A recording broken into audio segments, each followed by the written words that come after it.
place Creston when we came home and purchased it.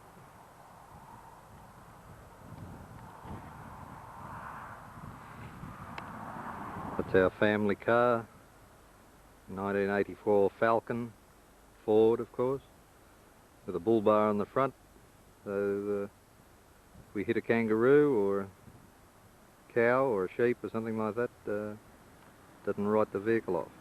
Again, back in our garden, the front garden, the noises you can hear in the background of the vehicle going past the road. We refer to it as the Dunny-Doo Road. It is actually the road to the coast. It is not a main highway.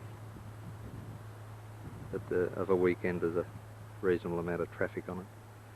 That's the old cannon coming back to the backyard.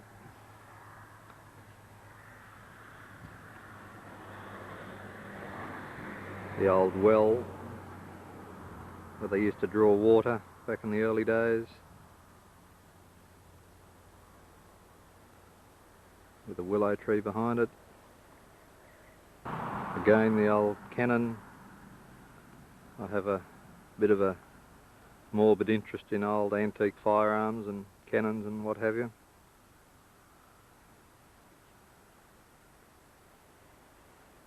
Looking west towards Dubbo, over the top of that hill there, about 10 kilometres away.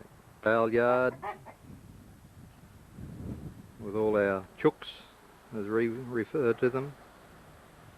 Some people call them chickens. To us, chickens are baby chooks. We've also got a couple of ducks.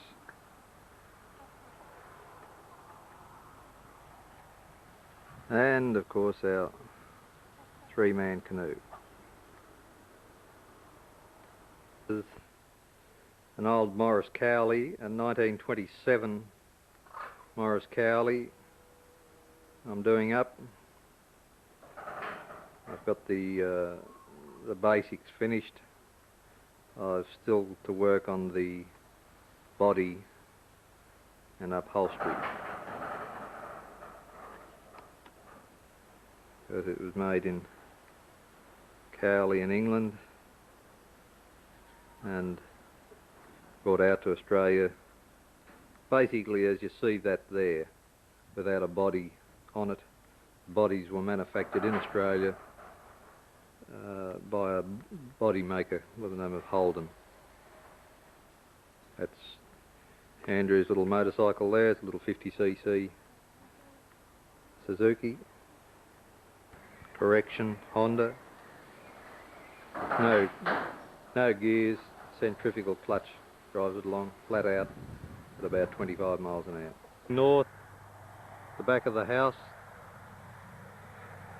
We've had some very heavy rains over the last several months, so we have a lot of pasture. Everything is nice and green.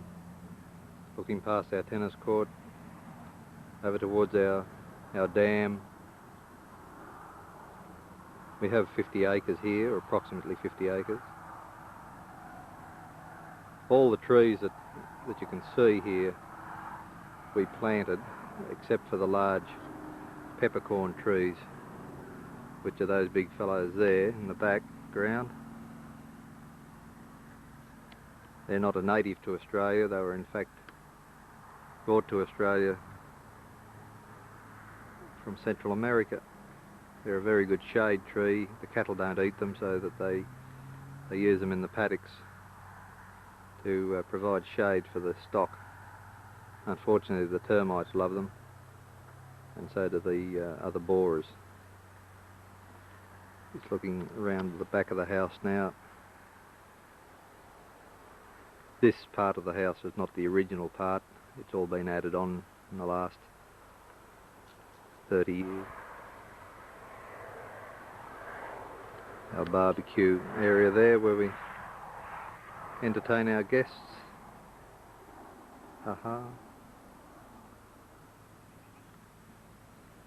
My work shed, where I mess around with my old guns and old cars. Our goat, Josie.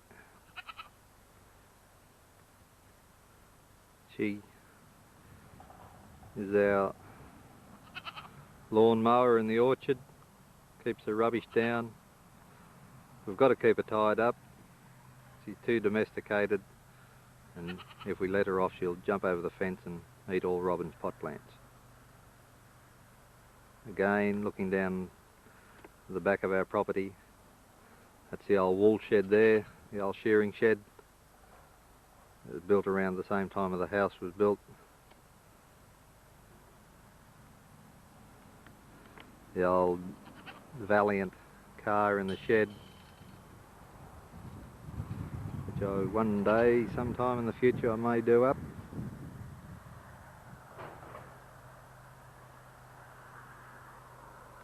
All those trees down there in the back part of our place are either cypress pine or eucalypt trees, with a few rubbishy briar bushes growing at the base of them, which I should get around to poisoning one day.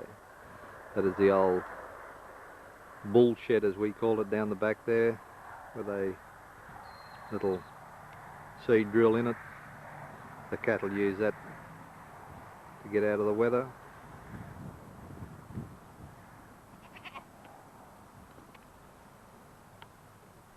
I can just see some of the cattle down the back there now. I'll call them up.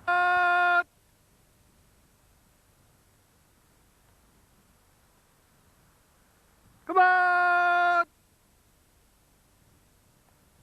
They're well-trained cattle. At the moment, I only have about 10. I normally run about 20. But earlier in the year there was a bit of a dry spell, and so I got rid of quite a few of the steers and young heifers, because we didn't realise that we're going to get such a wet winter. And I didn't want to have to keep hand feeding them during the winter months. So the prices were high, and the cattle are in good condition, so we sold them. What? Our trusty dog, Bonnie, is a bit of a pretender. I'll get her to chase the cattle. Come on.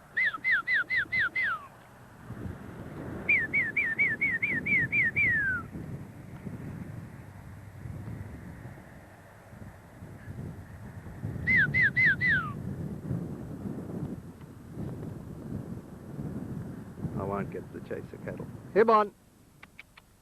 Come on. Come on. The cattle that I have here are Murray Greys.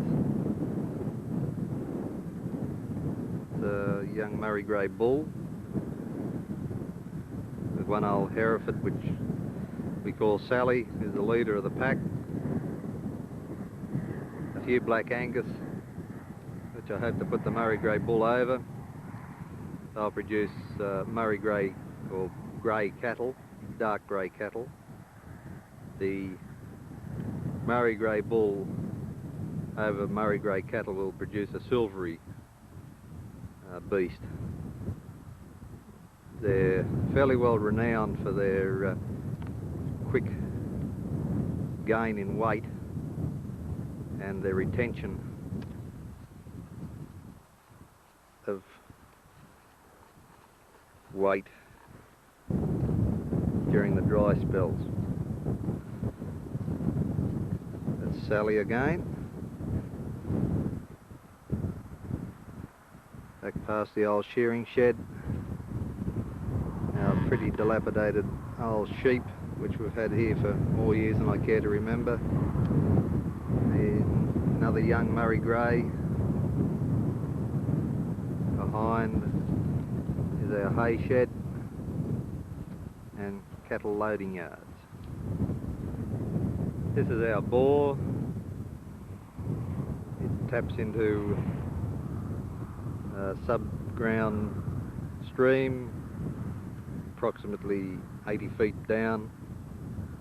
It is very handy. It's a little bit brackish, but that complemented with the dam and our 20,000 gallon rainwater tank is sufficient to keep us in water. Just another view of the house, the tennis court behind it, this time looking south. With the big old cypress pine trees which grow wild around here. Very tall, very good timber for building houses. The termites don't eat it. Quiet view. Our dam, which supplies the gardening water.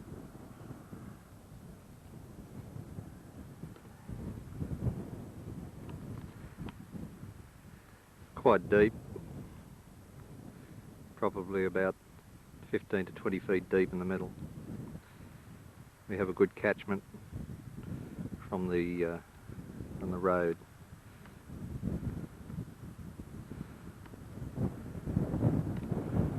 It's looking back east now, swinging across to one of our nearest neighbours on the hill over there.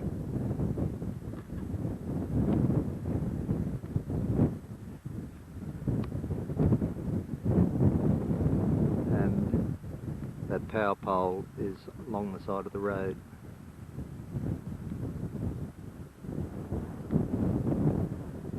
Those white monoliths were put there by the Surveyor General's Department because the soil around here is very stable and the government surveyors use those white blocks to test their surveying equipment on.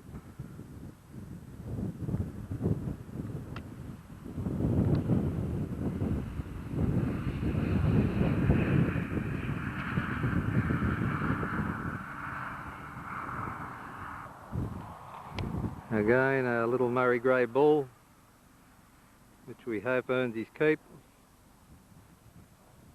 I purchased him for $470. He has got over the fence once, and hopefully he won't get over while we're away. No, it's not. This is young Andrew playing around at the dinner table. Not on there. Our barber's chair that I picked up in Tottenham years ago.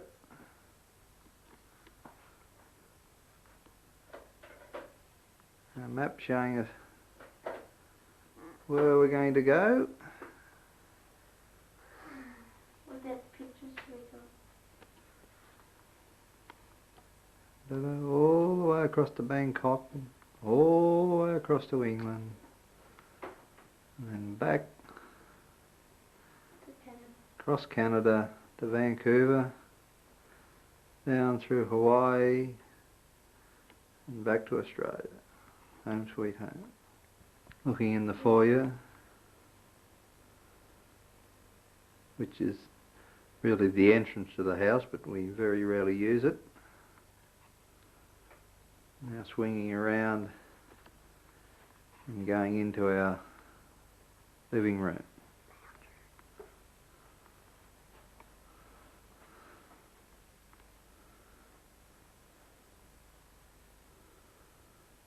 A few of my old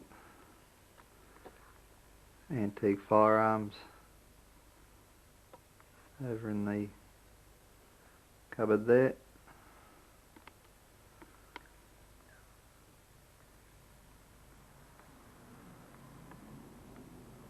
This room was originally the bar when the property was a stagecoach stopover back last century. We have turned it into our lounge room. This is Nigel's room.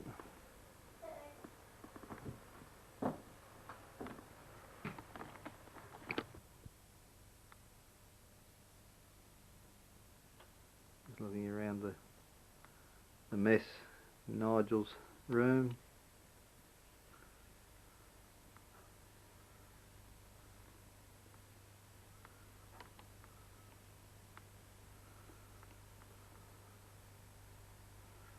This is Andrew's room.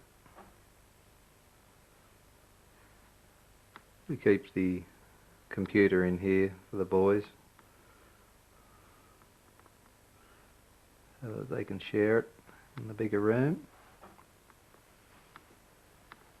Originally they used to both share this room, but as they got older they found that they needed their separate rooms. Standing in the foyer looking toward the kitchen up the other end of the house, walking through the hall into what we refer to as the sunroom or the family room, looking out to our back patio.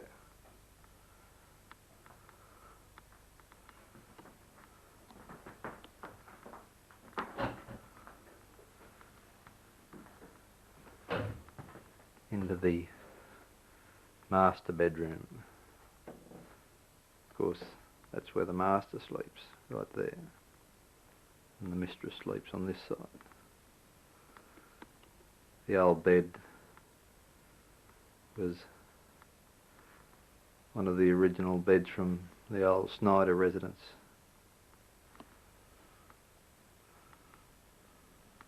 Looking into our bathroom.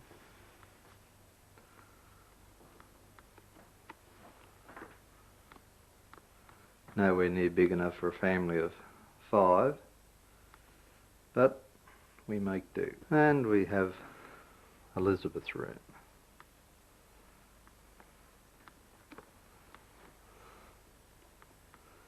With all her dolls and toys and things. Relatively tidy. Not always. The kitchen.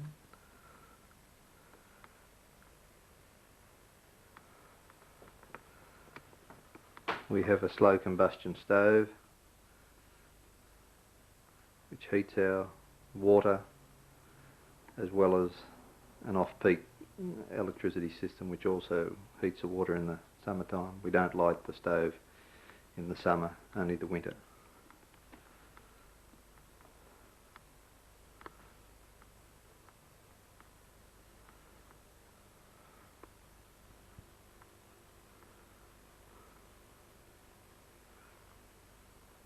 That's the pantry door. Left Dalgetty's about 8 years ago, and we went into the business that we have now. We had to have an office, so we turned the veranda into our office. Robin does all the typing, as well as typing for the business. She also is heavily involved with a life education van set up which goes around to all the schools and teaches the children how to look after themselves, not abuse themselves with drugs and alcohol. Just as a point of interest, this photograph was taken by a relative of mine around the turn of the century. As it turns out, the owner of the stagecoach, who has the reins in his hands, is a chap by the name of Harry Tolk. He is also, as it turns out, Robin's great uncle. He had the stagecoach which ran from Dubbo to Walgett, which is a several hundred miles trip. It's quite a coincidence that it was in our family. Just one last panoramic view of our property.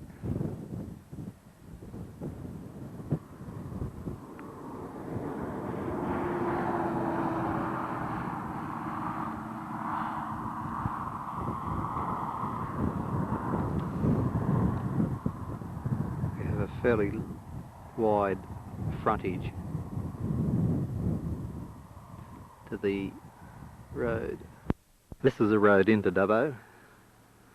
We're about 2 kilometres away from home at the moment, looking toward Dubbo, on top of a hill called Mugger Hill.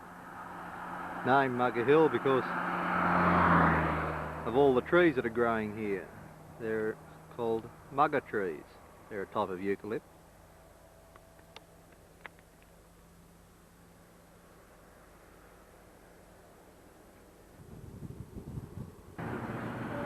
This is Macquarie Street, the main street of Dubbo. Named Macquarie Street after Governor Macquarie.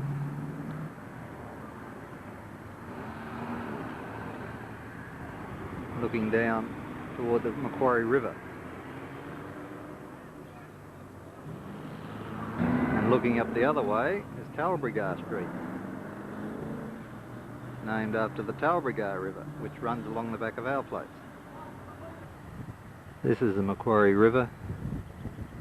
It flows from Bathurst on this side of the Blue Mountains right through the Macquarie Marshes, which is several hundred miles. It's quite a big river, quite good fishing. The kids enjoy swimming here during the summer and using the canoe during the summer months. Back when I was a kid, this river wasn't anywhere near as deep as this, but it used to regularly flood every year or two. They put in a large dam in Wellington, about 40 miles away, called the Burrendong Dam, basically to allow the farmers to irrigate cotton further downstream. But in doing so, they've kept the river at a steady level. On the other side of the river there is the Lions Park, where people have their barbecues, and the L.H. Ford Bridge, which spans the river from West Dubbo to Central Dubbo. Looking back towards the business part of Dubbo, through the park along the riverbank.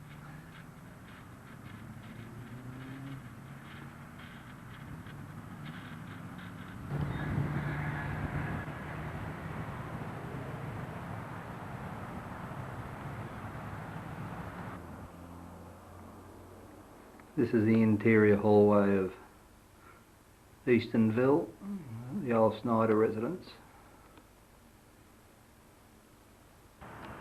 This is Mum's old house, or my grandparents' house, the Snyders. It's called Eastonville, very old, needs a lot of repair work doing on it.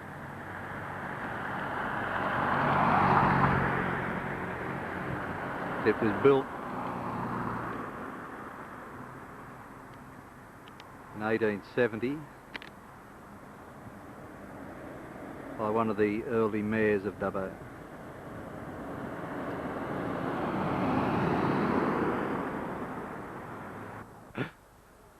No, I haven't got you, I'm only joking. No. This is the back courtyard of the house with the old grapevine in it. The grapevine was put in probably around the time the house was built back in the 1870s, with the old well in the courtyard from which they drew their water to supply the house.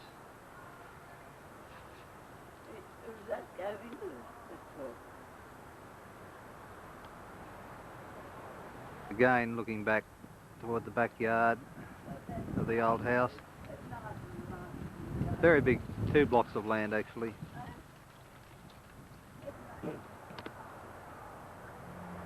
Again, the old backyard.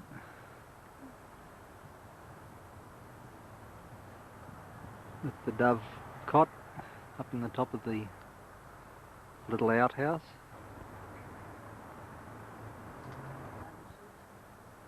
Don't ask me what I don't know. Okay. I didn't try to pursue.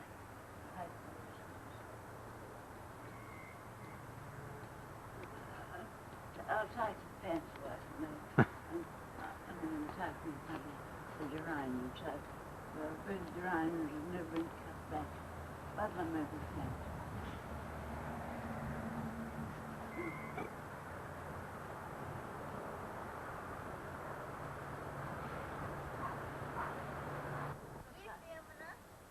No, I'm just waiting for you to.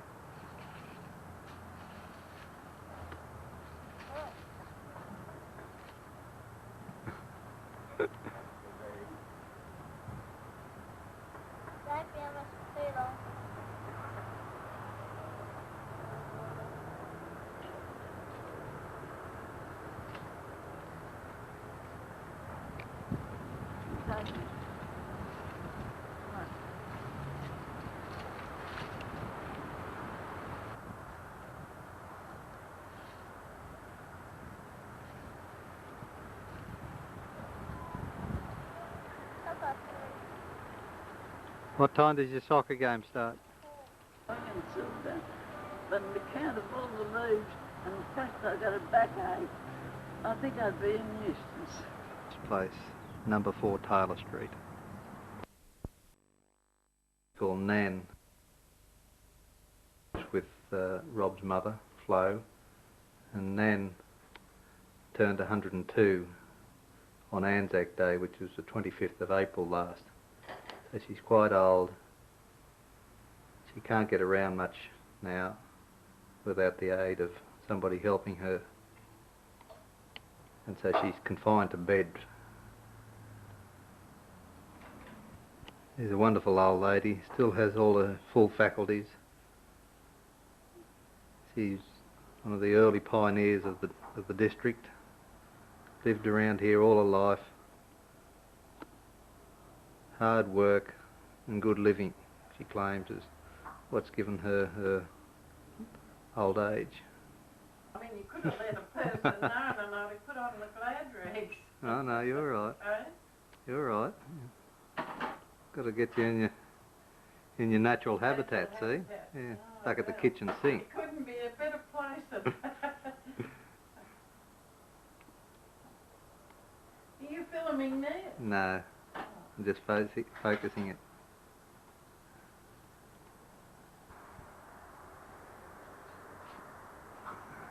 Just put in the apology for my backyard.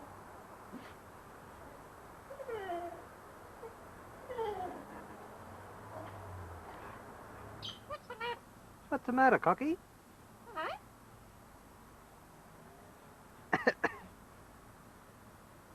Hello? What's the matter? Huh? This old Cocky's about 20 years old. Actually a pink and grey galah, one of the most common parrots in Australia. They're fairly easy to domesticate and they're good talkers.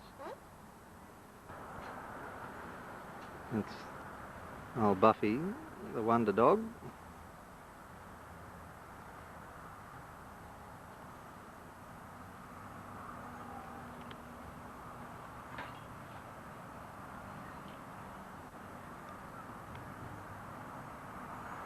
She's fairly old too, she's about 10 years old.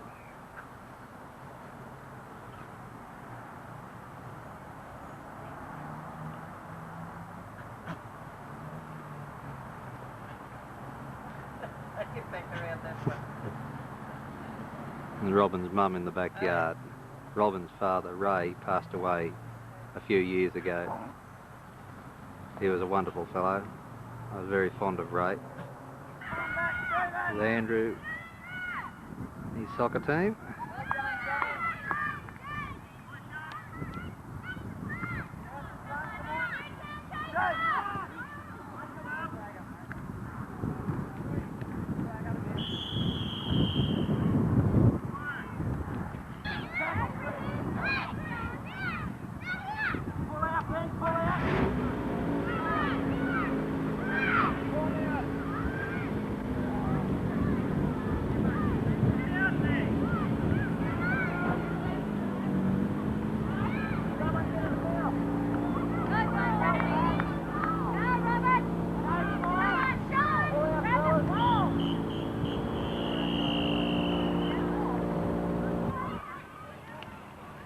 Here comes Nigel and Stuart Gray, good friend of Nigel's,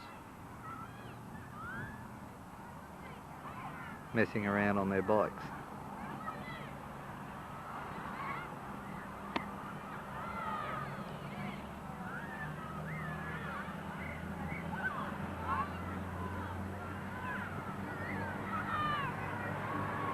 Showing off as usual.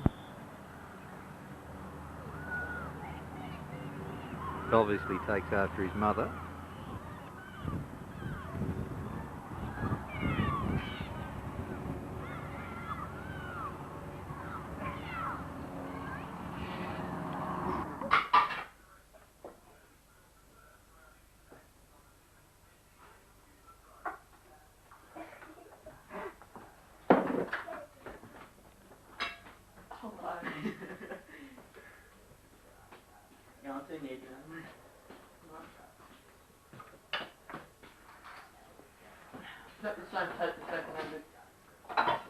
Take a photo. Look, strip off so we can take a photo of your wound.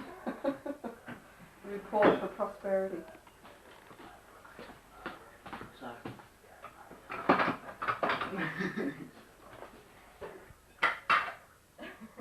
isn't a taken over the calendar, is it? No. That's what he told Grandma, and that's what he told Mum. Don't say that. It's I got, mean, I look terrible. Please, Be Paul, careful of my turn it off.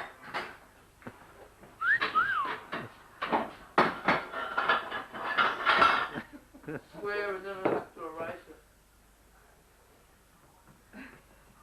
That's enough. Turn it off. Just take one of these and get it. I wonder who's under there.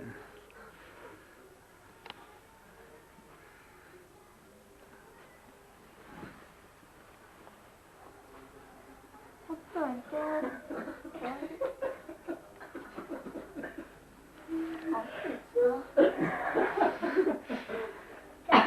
I'll have to You get tell me early around with your half life. past 10.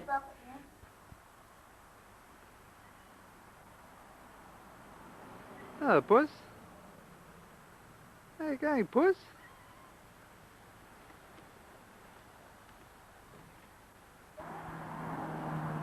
This is Libby with a big old fat Puss.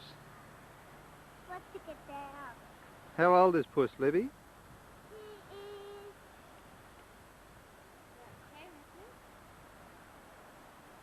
How old? How old is he? Oh, about 9 years old. 9 years old. Ah. I'll get body out.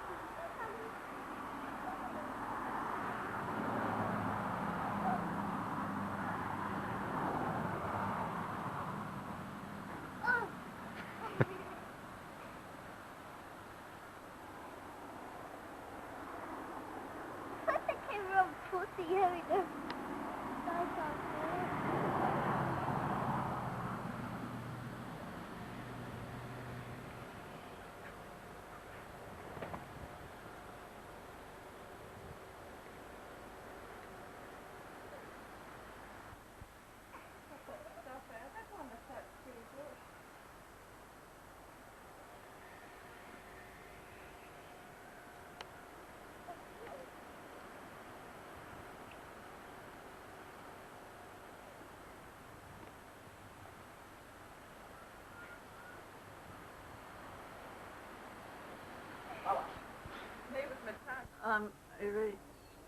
I'm out of Paul's for the afternoon. Paul came in and brought me out for lunch. It has been lovely. But there's something I forgot to say yesterday. That I would like to give you and your family my love and best wishes. And also, Visitor Roy, and also, when they get to Sylvia, my love and best wishes to her and her family. And I hope you all have a very nice time together. It's wonderful. Tell me. Anytime. I'd like to tell you It's just over 11 years since we lost dear Andy. It took a long while to get used to being without him. But I had my dear sister Barb until 18 months ago. Now that I have one sister left. Goodbye, Roy. And Sylvia. Now, Roy and Sylvia, I feel I know you both very well, though we've never met.